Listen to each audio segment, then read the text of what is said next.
बिस्मिल्लाहिर्रहमानिर्रहीम, अस्सलाम वालेकुम। आप देख रहे हैं मेरे सवाल और मैं हूं मुनीब फारूक। असेंबली के अंदर गुज़िश्ता रोज़ जो शोर था वो आपके सामने था। कहीं घड़ी चोर की आवाज़ थी तो कहीं चोर चोर का नारा था। आपने देखा इमरान खान साहब के हिमायत याफ्ता तमाम उम्मीदवार जब अपना हल्फ ले चुके, जैसे जैसे वो साइन करने के लिए जाते थे स्पीकर की कुर्सी के पास, तो ना सिर्फ इमरान खान के हक में नारे लगाते थे बल्कि इमरान खान की तस्वीर भी लहराते थे। कुछ मेंबरान तो ऐसे थे जो कि नेशनल असेंबली के अंदर जब गए तो इमरान खान का मास्क पहन कर गए, यानी दिखाने के लिए कि इमरान खान इन स्पिरिट आज भी नेशनल असेंबली के अंदर मौजूद है।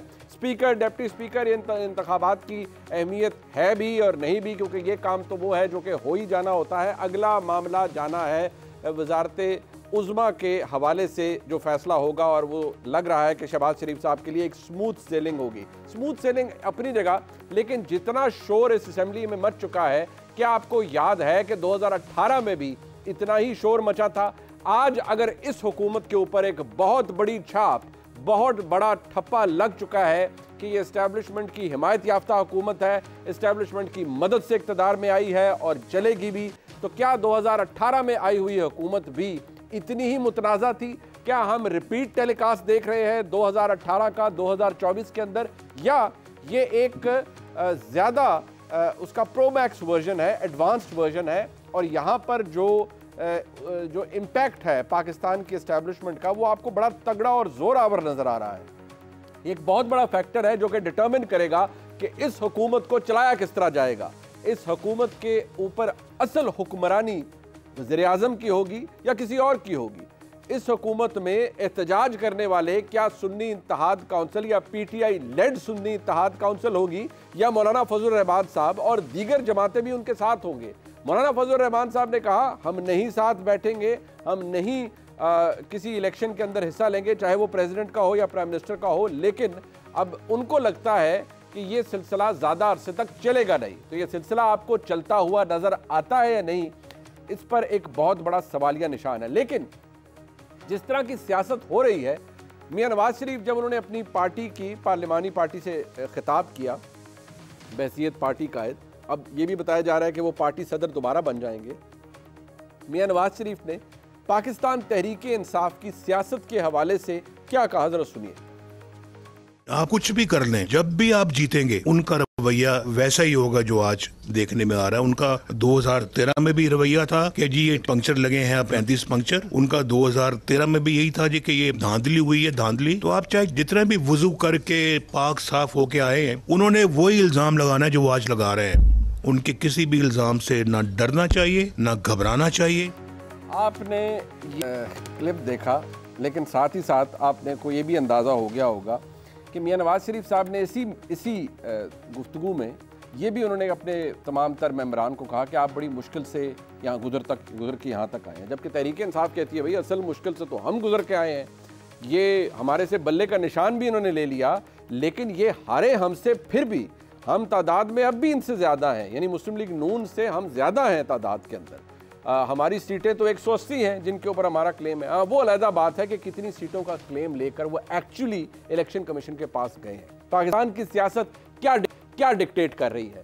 यही सब कुछ होगा जो पहले हुआ है, या इस दफ़ा कुछ मुख्तलिफ होगा? हमारे साथ मेहमान मौजूद हैं। जनाब मतीउल्लाह जान साहब, बहुत शुक्रिया, मोहताज सीनियर सहाफ़ी हैं। जनाब हसन अयूब साहब मौजूद हैं, सीनियर सहाफ़ी हैं, बहुत शुक्रिया आपका। जनाब अतर काज़मी साहब हमारे मुल्क के सीनियर सहाफ़ी हैं, बहुत शुक्रिया आपका।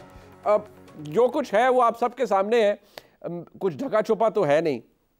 लेकिन चलें मती भाई, मैं आपसे शुरू करूंगा। मेरा पहला सवाल ये है, ये आपने असेंबली देखी है, शोर शराबा भी देखा है, मेंबरान से बात भी की, आपके सवालों से अक्सर मेंबरान या कुछ लोग नाराज भी हो जाते हैं। कतई नज़र इस बात के, आपको ये रिपीट टेलीकास्ट लग रहा है 2018 का, या ये कोई एडवांस वर्जन है? पहली बात तो ये है कि पूरी कौम को मुबारक हो कि 6 महीने से जो एक पार्लियामेंट एक यतीम खाने का मंजर पेश कर रही थी, यतीम खाना मालूम नहीं, माजरत के साथ कहना चाहिए, मतलब एक वीरान इमारत थी, वो आबाद हो गई है जी। और अब जब पार्लियामेंट आबाद हुई है, जो पहला दिन है, तो ये भी गनीमत है कि सब लोग पार्लियामेंट में आए हैं और हमारी पार्लियामेंट आबाद हुई है। ठीक है। अब जहाँ तक ये एहतजाज का मामला है, तो इससे तो ये बिल्कुल ये लगता है कि ये एक किस्म का हम वापस 2013-14 में पहुँच गए हैं। और उस वक्त 4 सीटों के नतायज खोलने की बात हो रही थी। अब कह रहे हैं 30% सीटों का ऑडिट कर लिया जाए और 180 सीटों की बात हो रही है जी। तो अब मुझे नहीं लगता कि दोबारा से कोई ऐसा कमीशन बनेगा जिस तरह 2014 में बना था और दोबारा से सुप्रीम कोर्ट अपने आप को इस मामले में मुलव्वस करेगी। बिल्कुल ऐसा नहीं होगा, मगर ये ज़रूर होगा कि जितने भी हलकों के नतायज चैलेंज हुए हैं उनके हवाले से ये तवक्को ज़रूर होगी तमाम फ्रीकैन को कि चाहे वो इलेक्शन ट्राइब्यूनल है, चाहे वो हाई कोर्ट्स हैं, चाहे वो सुप्रीम कोर्ट है, वो जल्द अज जल्द इन मामलों को जो हम कह रहे हैं एस्टैब्लिशमेंट की छाप, वो आपको इस इलेक्शन पर या इस हुकूमत पे जो बन रही है उस पर ज्यादा नजर आएगी या 2018 जैसा ही मामला होगा? क्योंकि उस वक्त भी सेम पेज और फिर पता नहीं क्या क्या बाद में जाके हुआ, वो तो बाद में हुआ, लेकिन एक जैसा ही माहौल है या इस दफा फर्क है आपके नजदीक? नहीं, माहौल तो बिल्कुल एक जैसा है, वही मामला है। छाप से आपकी मुराद अगर ये है कि जो शहबाज शरीफ हैं उनके ऊपर इस्टेब्लिशमेंट की छाप होगी या नहीं, मेरे ख्याल में तो ये सवाल ही गलत है, क्योंकि शहबाज शरीफ साहब के हवाले से तो ये सवाल ही नहीं बनता। हम सब अच्छी तरह जानते हैं कि उनकी भी ज़रूरत नहीं है। शहबाज शरीफ साहब तो ऑब्वियसली वो 1 पेज क्या, वो तो एक ही सफ़ा है, बल्कि जिस सफ़े पे भी हों वो आ जाते हैं, उनका तो मसला नहीं है 1 पेज का। तो हुकूमत की हद तक तो ये मामला नहीं होगा, मगर एक बात तय है कि ये पार्लियामेंट जो है इसमें इस्टेब्लिशमेंट का रोल बढ़ता जाएगा और जिस किस्म की इस वक्त जो तकसीम हुई है वोटों की, चाहे वो आरओ के लेवल पे हुई है फॉर्म 47 से या 45 से, उस तकसीम के बाद तो यही लगता है कि सबकी नज़रें अभी भी जो है पार्लियामेंट की तरफ नहीं होगी, इशारा दस्तूर पे नहीं होगी, बल्कि माल रोड की तरफ होगी। बिल्कुल ठीक है, तो ये मामला तो रहेगा इसी तरह, ये लड़ाई रहेगी। बट अदर काज़मी साहब, एक बात है, क्या इस निज़ाम के अंदर जो कि अब हमारे सामने है, हुकूमत बन रही है, हर कोई कह रहा है जी, आपको याद होगा 2018 में जब इमरान खान साहब की हुकूमत बनी तो जो अहकामात थे वो यही थे कि जी पॉजिटिव काम करें, मुस्बत रिपोर्टिंग हो, अच्छी बातें की जाएं ताकि मुल्क तरक्की करे। अब तक एज वी स्पीक अभी तक ये तो नहीं कहा गया कि जी सिर्फ मुस्बत बातें की जाए, लेकिन इस्तेहकाम की, तरक्की की, मुआशी तरक्की की बातें ज़रूर हो रही हैं। आपके नज़दीक आज जिस हालत के अंदर ये पार्लियामान बना है, इलेक्शंस का प्रोसेस हुआ है, ये ज़्यादा कौन है, 2018 वाला ज़्यादा कंट्रोवर्शियल था या दोनों एक जैसे हैं, या ये ज़्यादा आपको लग रहा है इसमें मिर्च मसाला ज़्यादा तेज़ है? नहीं, देखें 2018 के हवाले से भी बहुत सारे सवालात हैं और बहुत सारे लोग तनकीद करते हैं और वजह तनकीद करते हैं, उसमें कोई दो राय नहीं है। लेकिन 2024 में जो हुआ ये अनप्रेसिडेंटेड सूरत हाल का सामना है। देखिए, पहली बात तो ये है कि वक्त के ऊपर इंतखाबात नहीं हुए। अब इलेक्शन कमीशन भी कहता रहा कि जनाब हम इंतखाबात नहीं करवा सकते, 2 सूबों में इंतखाबात नहीं हुए, निगरान हुकूमत जो 3 महीने के लिए आई थी वो कितना अरसा वफाक में रही, कितना अरसा 2 सूबों के अंदर रही, वो हमारे सामने है। फिर उसके बाद आपने ये देखा कि एक सियासी जमात को सियासी एक्टिविटी करने की इजाज़त नहीं थी, उनसे सिंबल वापस ले लिया गया और जिसकी वजह से अब ये जो रिज़र्व सीट वाला मसला है वो भी हमारे सामने है। तो उस तरह के हालात तो नहीं है, इस दफ़ा हालात काफ़ी मुख्तलिफ हैं। अब उसमें किसका क्या किरदार रहा, आप किसको कितना ब्लेम करें, वो एक अलग बहस है, वो आप ज़रूर कर सकते हैं। लेकिन ये बड़ा कन्वीनियंटली कह दिया जाता है कि जी 2018 में भी ये हुआ, अभी भी ऐसा हो रहा है। नहीं, 2018 में इस तरह की सूरत हाल नहीं थी कि लोग अचानक जो है वो एक जगह से दूसरी जगह जा रहे थे, पार्टियां टूट रही थीं, लोग नई पार्टियां बना रहे थे, जहांगीर तरीन साहब ने पार्टी बनाई, दीगर लोगों ने बनाई। खैबर पख्तूनख्वा के अंदर क्या हुआ और जिस तरह के इल्ज़ामात लग रहे हैं फॉर्म 45 के हवाले से, 47 के हवाले से, यहाँ तक खबरें हैं, कुछ लोग ये क्लेम कर रहे हैं कि उन्होंने कहा कि हमें कहा गया कि आपने फॉर्म 45 नहीं लेना, हम आपको खुद देंगे बाद में फॉर्म 45। ये वो लोग जिन्होंने इलेक्शन में हिस्सा लिया। तो अब ये इस तरह के ऐसे इल्ज़ामात हैं जो इनको हमने माजी में नहीं देखा। क्या 2018 में जमात इस्लामी ने कहा था कि हम इस सीट से हारे हुए हैं, लेकिन असल में जो जीता है वो कोई और है, ऑल्दो कि आपने हमें जीता हुआ डिक्लेयर कर दिया है। क्या मुस्तफ़ा नवाज खोकर साहब जो इस्लामाबाद के हलकों के हवाले से कह रहे हैं कि मैं भी आ रहा हूँ, जमात इस्लामी वाले कह रहे हैं हम भी आ रहे हैं, जीता कोई और है लेकिन विनर उधर किसी और को डिक्लेयर कर दिया गया। तो इस दफ़ा काफ़ी चीज़ें मुख्तलिफ हैं।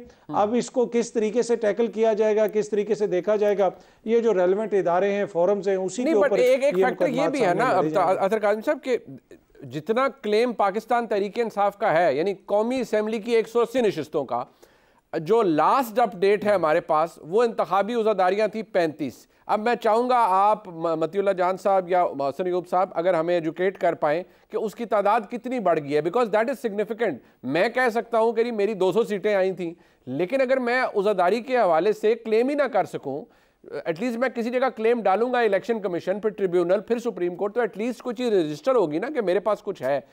सिर्फ कह देने से कि मेरी 180 नशिस्तें हैं, मेरे ख्याल में दैट वुड नॉट सुफाइस। नहीं, देखें अब तो जो एनए की सीटें हैं उसमें तो 70 के करीब उनकी ओवरऑल जो उनकी एप्लीकेशंस हैं वो 100 से ऊपर हैं जो उन्होंने एप्लीकेशंस दी हुई हैं। और उनके वकील उस दिन उन्होंने बाकायदा उसके फिगर्स वगैरह शेयर किए हुए थे अपने ट्विटर हैंडल पे भी, और मीडिया को भी उन्होंने बताया कि इस हल्के में हमने किया है। तो वो जो 35 का फिगर था वो इनिशियल फिगर था, अब वो तो उससे ऑलमोस्ट डबल हो चुका हुआ है। ये हसन अय्यूब साहब, ये अगर फिगर डबल हो चुका है, ये मामला अगर ऐसे ही है जैसे अदर काज़मी साहब बता रहे हैं कि उनके वकील को कोट करें, तो that is very important, very significant. अगर 70 उज़ादारियाँ डाल भी दी गई हैं, फैसला क्या आएगा? हर कोई कहता है जी यहाँ ओन चौधरी साहब का हल्का है जी, सलमान अकरम राजा साहब वाज़े मेजॉरिटी से जीते हुए थे, लेकिन देखिए वो तो ट्रिब्यूनल के शायद इलेक्शन कमीशन के पास भी गए, लेकिन अब तक कोई रिलीफ सलमान अकरम राजा साहब को नहीं मिल सका उस केस के अंदर। क्या बेशक जितनी मर्जी कंप्लेंट्स चली भी जाएं और अगर उनकी तादाद जिस तरह अतर साहब बता रहे हैं 70 भी हो जाए, फ़र्क कुछ नहीं पड़ेगा, क्योंकि ये बात तय है कि हुकूमत ऐसी ही है, ऐसी ही बनी और ऐसी ही चलनी है। जो लोग आ गए हैं बस वही रहेंगे। नहीं, ऐसी बात नहीं है। यानी आपने अगर इलेक्शन ट्रिब्यूनल्स के अंदर कोई बंदा सॉलिड एविडेंस लेकर चला जाता है और वकील हिम्मत करते हैं, यानी बेसिकली गिव अप नहीं करते और अपने केस को अच्छे तरीके से फॉलोअप करते हैं, तो जो इलेक्शन ट्रिब्यूनल के जो केसेस हैं वो मंतकी अंजाम तक पहुंचने चाहिए और जल्द पहुंचने चाहिए। जो कानून में गिवन टाइम पीरियड है, लिमिट है, उसके अंदर इसको हल होना चाहिए। लेकिन मैं इधर थोड़ा पीछे जाऊंगा। जैसे ये बात कर रहे थे, मुवाज़ने की बात कर रहे थे 2018 की और 2024 के इंतखाबात की, तो अगर मैं उससे पीछे लेके जाऊँगा 2002 के इंतखाबात में, जब साबिक जो मिलिट्री डिक्टेटर थे परवेज़ मुशर्रफ साहब, उन्होंने इंतखाबात कराए थे पाकिस्तान के अंदर, तो उसमें उस टाइम ये बात हमें भी जो है वो बताई गई थी कि इमरान खान साहब को जिताया गया है पंचर लगाकर।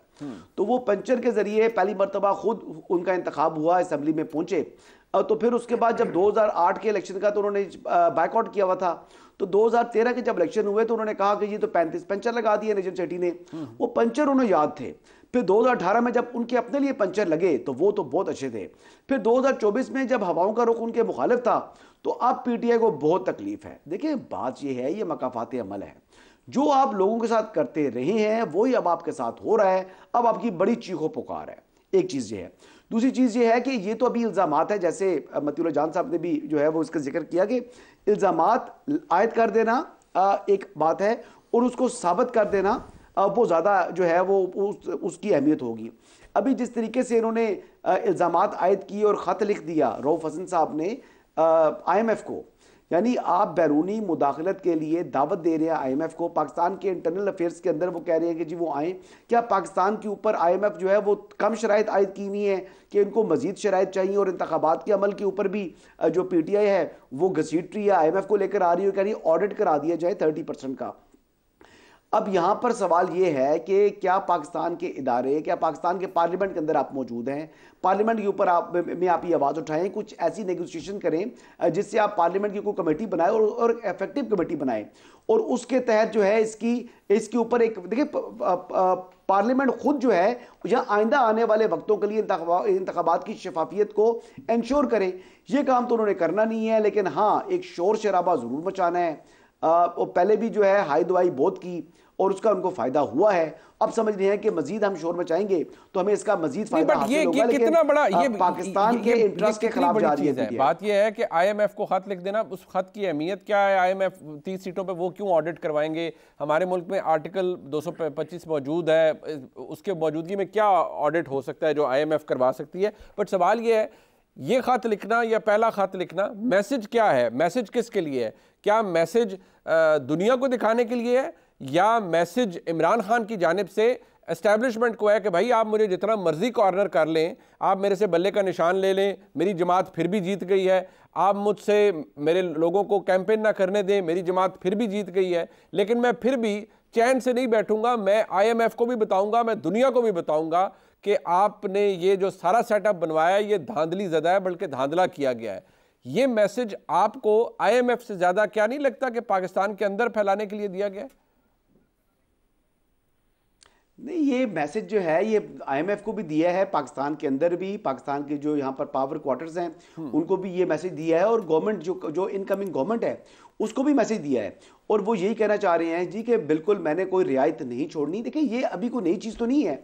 आप याद करें अगस्त 2022 आई बिलीव, जब शौकत तरीन साहब की ऑडियो लीक आई थी उसमें भी वो ये कह रहे थे कि हमने IMF को कहना है कि जी हम आपका जो प्रोग्राम है उसको हम KP के अंदर या पंजाब के अंदर इंप्लीमेंट नहीं करेंगे, उसकी तकमील नहीं करेंगे।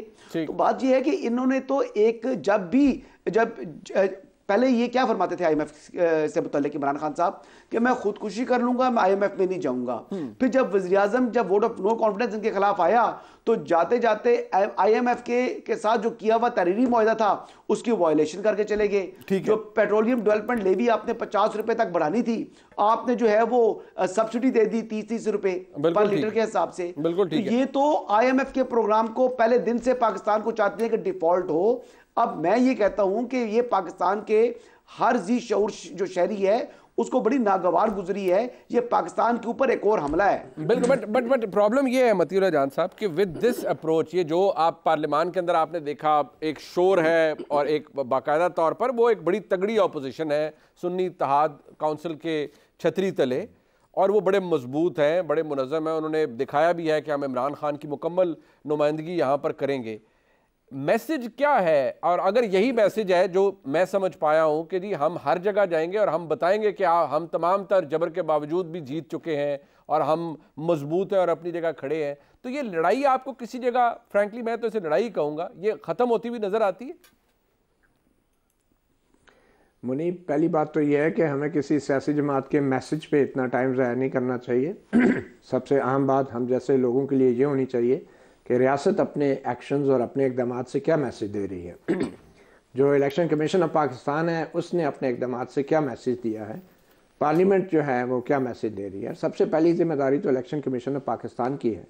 अब ये IMF को ख़त किसी ने लिख दिया या नहीं लिख दिया, हमें IMF से ज़्यादा अपनी फ़िक्र करनी चाहिए। IMF अगर कुछ बात करती भी है तो IMF दूसरे बहुत सारे मामलात में हमसे पता नहीं क्या ना क्या करवाती है। गरीब आदमी की जो जेब काटी जाती है वो IMF के कहने पे काटी जाती है ना, बिजली का बिल हो, गैस का बिल हो।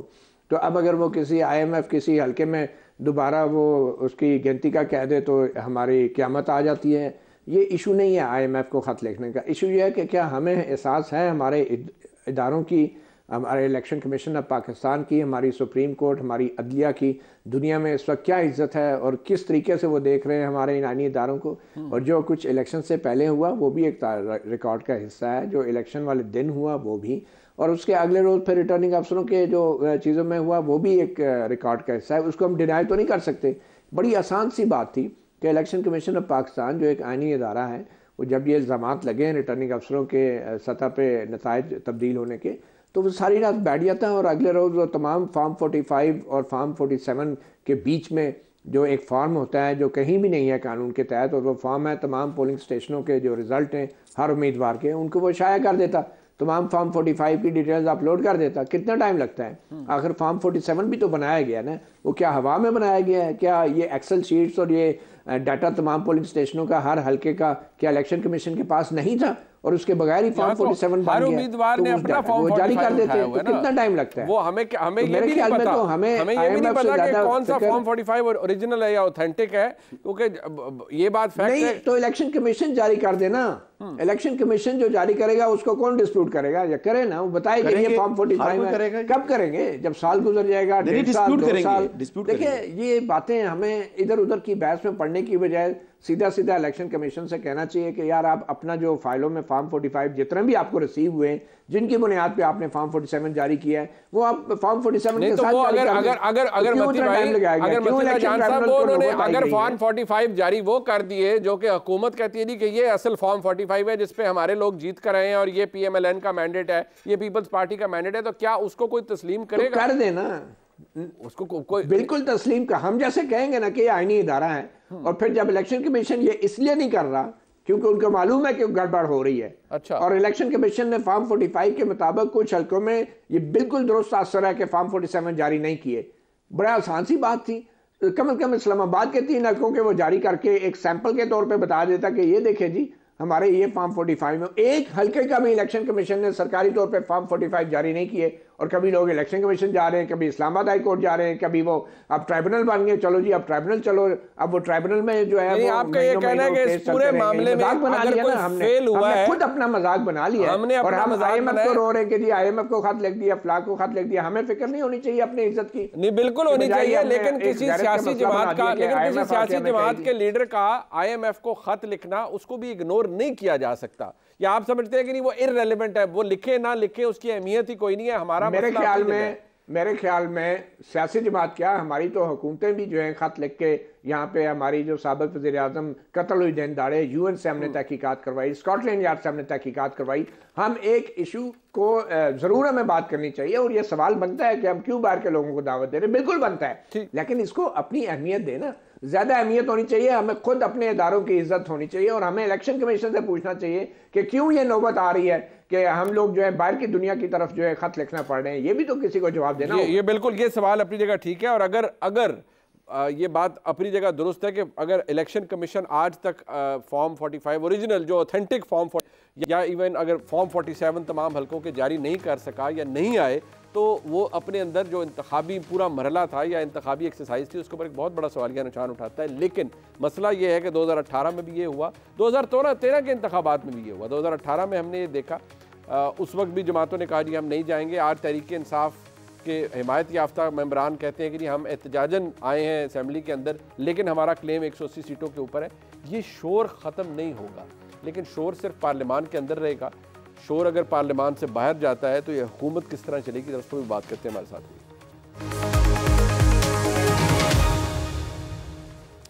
पाकिस्तान के अंदर इंतखाबात हुए, शोर मच रहा है पाकिस्तान के पार्लियामान के अंदर।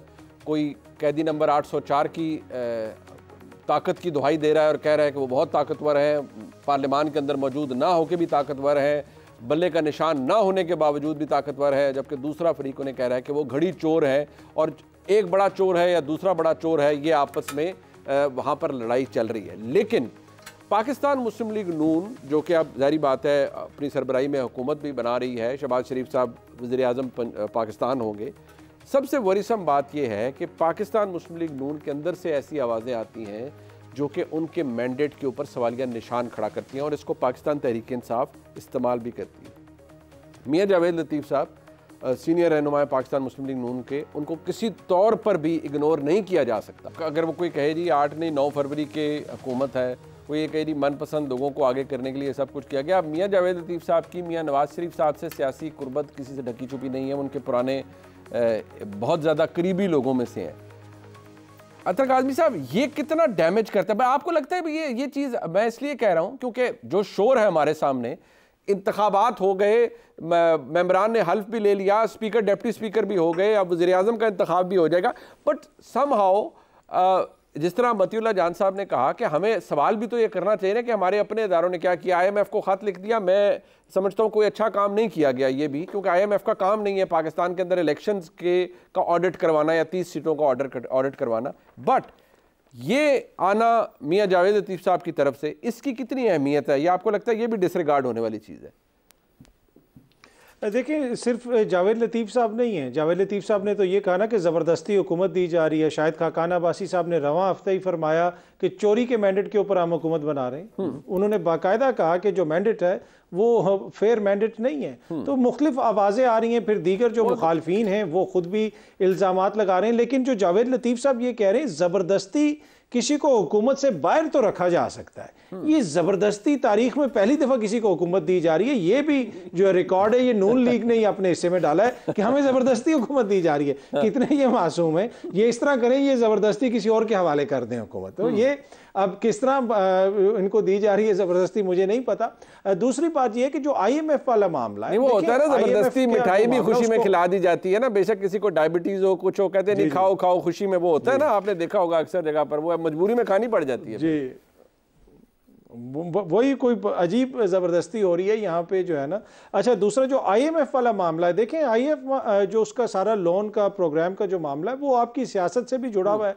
आपको याद होगा कि जब तहरीक इंसाफ के बानी चेयरमैन के ऊपर मुकदमात वगैरह भी हो चुके थे, जमान पार्क में IMF उनसे क्यों मिलने गया था? इसलिए कि वो तो अपनी हुकूमतें दोनों तोड़ चुके थे, वो तो असेंबली से बाहर आ चुके थे, वहां पे भी इलेक्शन का मामला हुआ।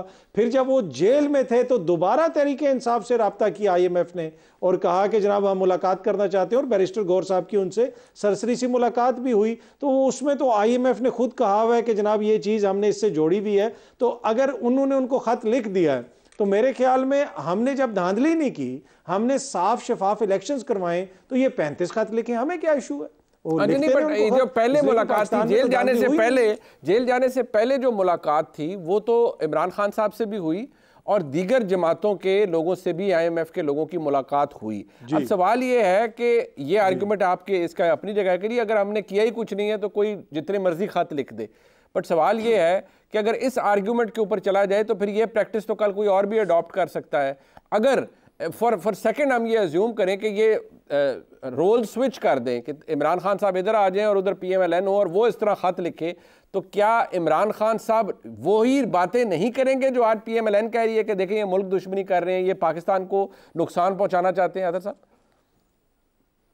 देखिए, वो तो जो सियासी जमात है वो अपना मौक़िफ़ खुद सामने रखेगी, लेकिन ये कोई पहली दफ़ा नहीं हो रहा। माजी में मोहतरमा बेनज़ीर भुट्टो साहिबा ने TV पे बैठ के अमेरिका में कहा था कि पाकिस्तान को इमदाद ना दी जाए, फ़ौजी इमदाद भी रोक दी जाए और उसको जमहूरियत से लिंक किया जाए। तो सियासी जमातों की जानिब से तो मुख्तलिफ़ किस्म के बयानात आते रहते हैं, लेकिन यहाँ पर जो ये तासुर है कि IMF बिल्कुल इसमें कोई प्लेयर नहीं था, नहीं, IMF इसमें प्लेयर बना। उसने हमारी सियासी जमातों को, सियासी एक्टर्स को इन्वॉल्व किया। और वेनेजुएला की मिसाल भी हमारे सामने है, वहाँ पे भी IMF कहता है कि जनाब इंतखाबात ठीक नहीं हुए, मैंडेट नहीं है इनके पास, तो लिहाजा इस फंड से हम इनको आउट कर रहे हैं। तो IMF तो इसमें हिस्सा रहा है दुनिया में। हाँ, ये बहस बिल्कुल दुरुस्त है, करना चाहिए या नहीं करना चाहिए। मतलब आप कहते हैं कि हमारे यहाँ जो इलेक्शन है मतलब वो खुदा ना खास्ता उसकी क्रेडिबिलिटी वो वहाँ के तक पहुँच चुकी है। आपको लगता है कि अगर वहां बात कर ली तो यहां बात करने में कोई हर्ज नहीं है? आपको लगता है या यहां से खत चला गया तो उसमें भी कोई हर्ज नहीं है? मेरे ख्याल में